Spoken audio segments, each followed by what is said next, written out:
during my first bout with cancer, I promised God, like most people do when they're facing their mortality, God, get me through this and I'll serve you for the rest of my life.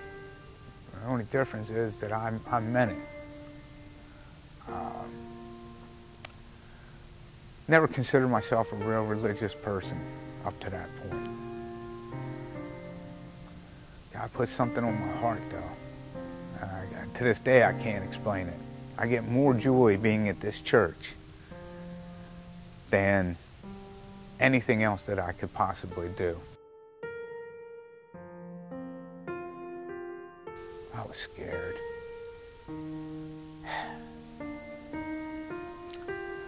All I know, all any of us know, is what we see here on earth.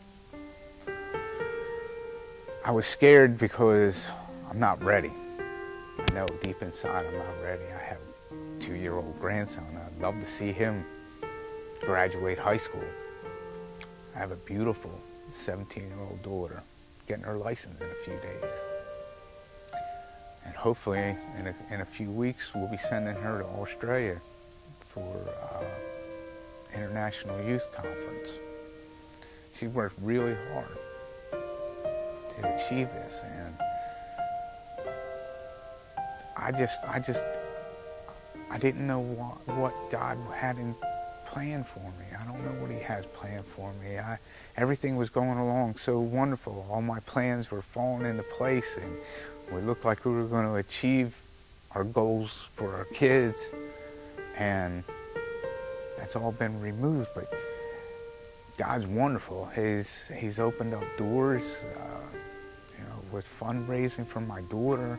And all it looks like we're going to be able to send her through the kindness of our community.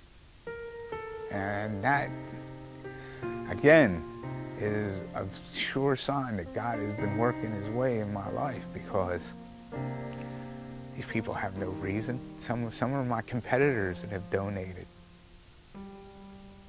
and they have no reason other than they want to.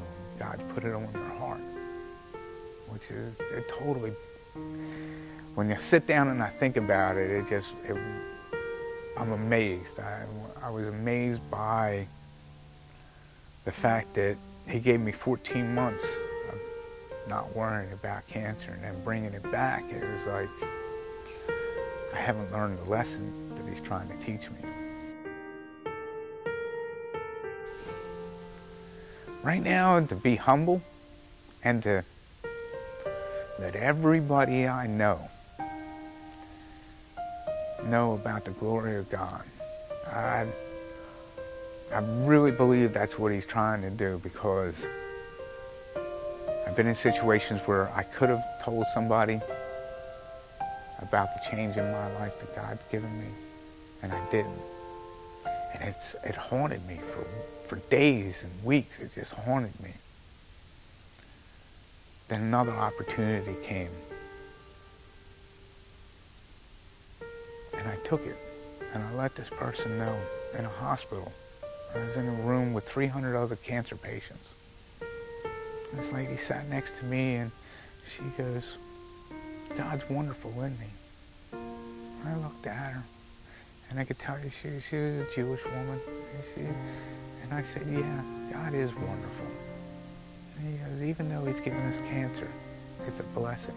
That was the first person I ever had, besides myself, to say that cancer was a blessing, because He brought us closer to Him. That's the hard part. It would be all right. It would be a lot easier if it was just me. But it's not. You try to hold your feelings in. You try not to allow the devil to use those feelings and emotions to pull you away from God, because he will. He's tried. You hear that little voice in your head that, "Oh, He gave you cancer again, so where's your God now? He doesn't love you. You're not good enough. You're not worthy." Yeah, I listened to him. I got mad at God. Christmas Day, me and him had a shouting match, kind of one way. Me standing out in the middle of a big old field with these vultures flying over top of me, asking him, what is the purpose of all this? Why?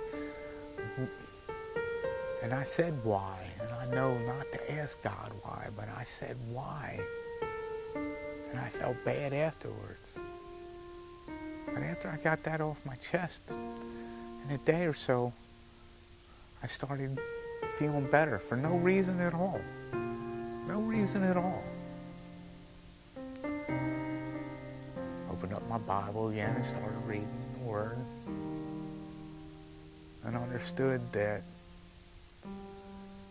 He's always with me. Even though I may not hear or see Him, He's always with me.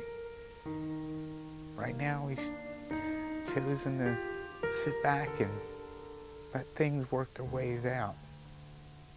I have no idea. I can't, we can't know God's mind.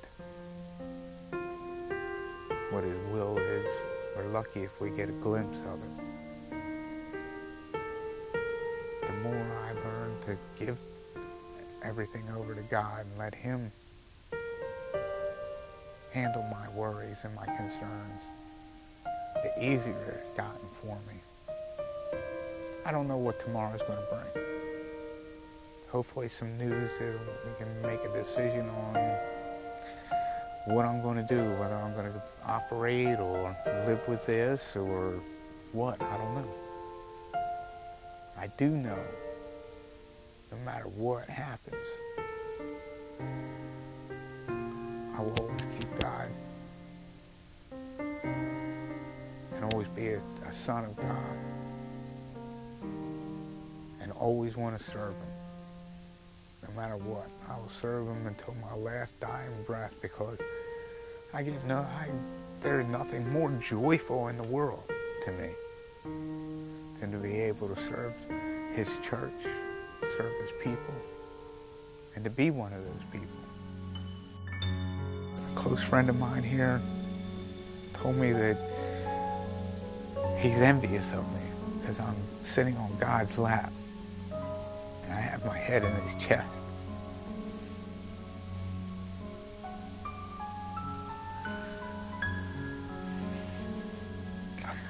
When I think about that,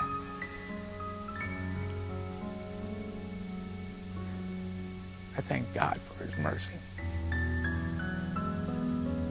Let me know I wasn't a really bad person before I was saved. I wasn't a godly person, though. I wasn't a righteous person, really didn't know God. And to know now that He set a space for me, that He cares about me, cares about the things that I care about.